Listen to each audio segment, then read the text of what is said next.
Okay, so this summer is officially going to be the summer of Brockhampton. Welcome back, guys, to another video. In this video, I'm pretty much going to go ahead and cover and just kind of like break down the Brockhampton music video, like my thoughts on it.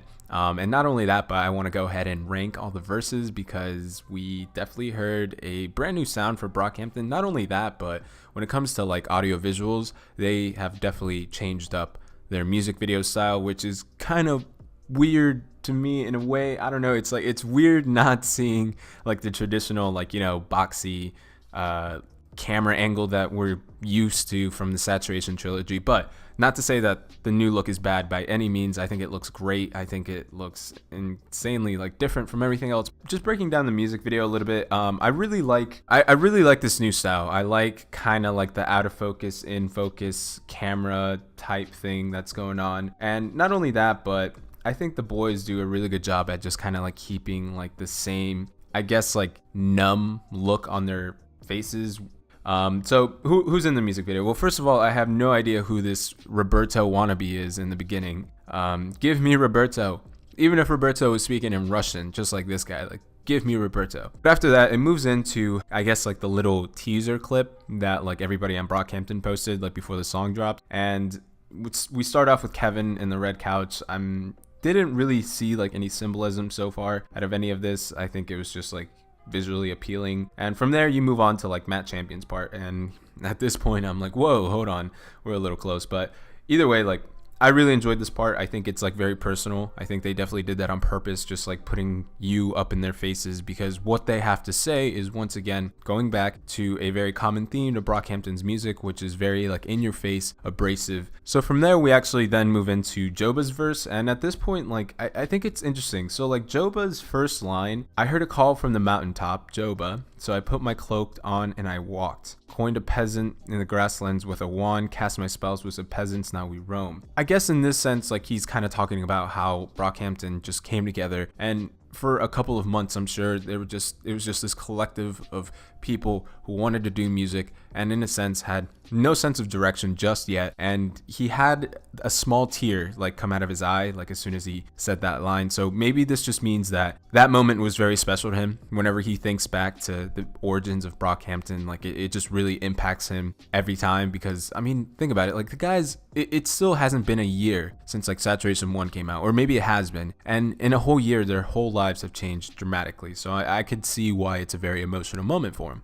So from there we move on to Dom's part of the music video, and this part I really enjoy as well because, well, it's different from what everybody else was doing. Instead of a close-up, at this point now we're getting kind of like a blurry vision kind of thing, and maybe in a sense that's kind of like symbolic of what Dom sees in himself. So he kind of raps mainly about how, you know, Martin had a dream for a person like me to show up like this. And in this sense, like, you know, Dom has always talked about like black culture and the influence of his culture on him, and how important it is for him to just speak while he's on this platform. So I really enjoy the fact that, you know, he just talks about how he distanced himself from like everybody else, because, you know, I'm on this pedestal right now. It's something that you guys are putting me on. But not only that, but I'm going to speak about this stuff. And while you're at it, when you recognize my talent, realize that you're nowhere near me. Like I'm untouchable in a sense. And, you know, as weird as that sounds, like it sounds like I'm portraying Dom as like this person with a huge ego, but in a sense it's more like it goes back to like what we hear in rap all the time. Like people just are aware of their talent, and in a sense of Dom, where he has more of like a Kendrick Lamar type style, it is like pure talent. It's a very specialized like storytelling kind of like rap, which I love personally. Like I think it's honestly like my favorite kind of rap.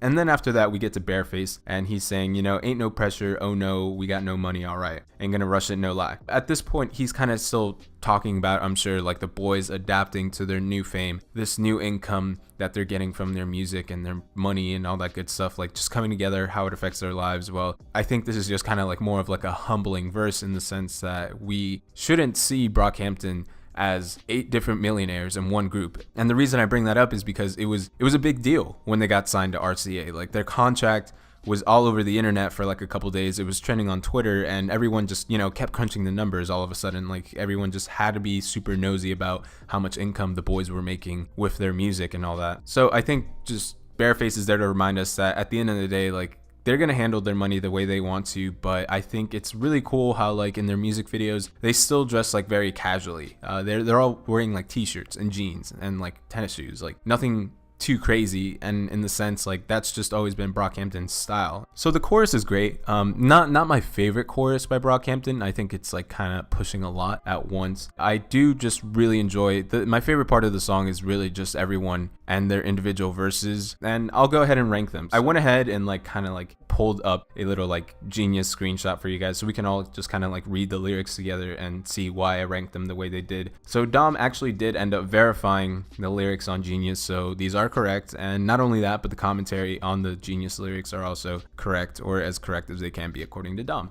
So getting into the rankings, so number 1, hands down, Joba's verse. I just think that intro, that first line, I heard my call from a mountaintop, and then just the way he said Joba, it was very unexpected for me. Like that, this is what I love so much about Joba, is just he really knows how to use his voice. And not only that, but when he starts rapping, you never see it coming. It's like, I didn't know you had that in you. I really particularly like Joba's verse because he really just talks about how he came from nothing, and how like now that he's on this pedestal, old friends I'm sure are trying to like reach out to him, like everybody that ever doubted him. Like this is a theme that I love in rap because I think it's something that never gets old for me, is just talking about the people who doubted you in the beginning, that hated your talent in the beginning, or did not ever like really support you, or they supported you from a distance, trying to play it safe just in case you did actually make it. Then that's when they want to be your friends all of a sudden. Like in this sense, like Job is saying, is the thing with magic is you cannot have it if you don't believe it. That was my favorite line that he said, because I think that's like very hard hitting for the people that ever like slept on Joba. From there, my second favorite verse was definitely Matt Champion's verse, and this was more of just like me liking it because of the way it sounded. Like I love Matt Champion's like style and his flow.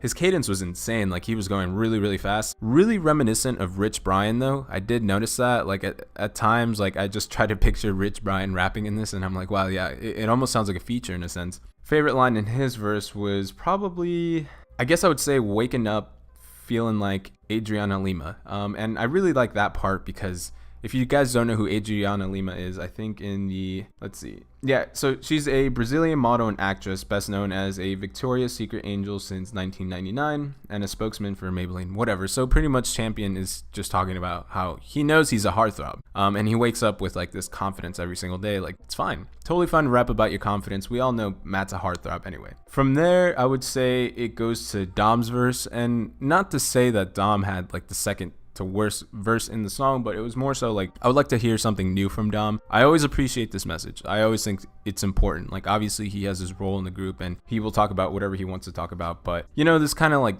talk about like haters and how his talent is like somewhere else, like the theme is getting kind of old. I would like to hear him talk about something new, but at the same time we have a whole summer's worth of music. I'm sure he's going to address something at some point. And then lastly, Bareface's verse, like don't get me wrong, it sounds good as well, but I just don't feel like it really fit that well in this song, even though the beat was like very fast-paced, very aggressive in its own way, very summery. Sure, like I still didn't see the point of like Bareface's verse. I think the song could have gone without it. Like if anything, I would have loved to hear like Merlin try to rap on this. I think his verse, Merlin, if he had a verse, like would have been like crazy to hear on this beat. Super interested to hear like what he will do with his voice and his like cadence down the road with the rest of the songs. And then lastly, you know, like I said, the chorus, not my favorite Brockhampton chorus, but it is still nonetheless catchy. It did get stuck in my head throughout the day, like the entire time I was at work, like I could just hear it in my head. But this was just sort of like a quick little breakdown of the music video, the lyrics. Let me know what you guys think. Did you like the song? Did you not like the song? Who do you think had the best verse in the entire song? Let me know down in the comments. If you guys really enjoyed this video, then please make sure to check out the rest of my videos. I have a whole series dedicated to Brockhampton, the ultimate guide if you ask me. So feel free to share it. Feel free to binge on all 10 videos. Thank you guys so much for watching. I'll catch you guys in the next one.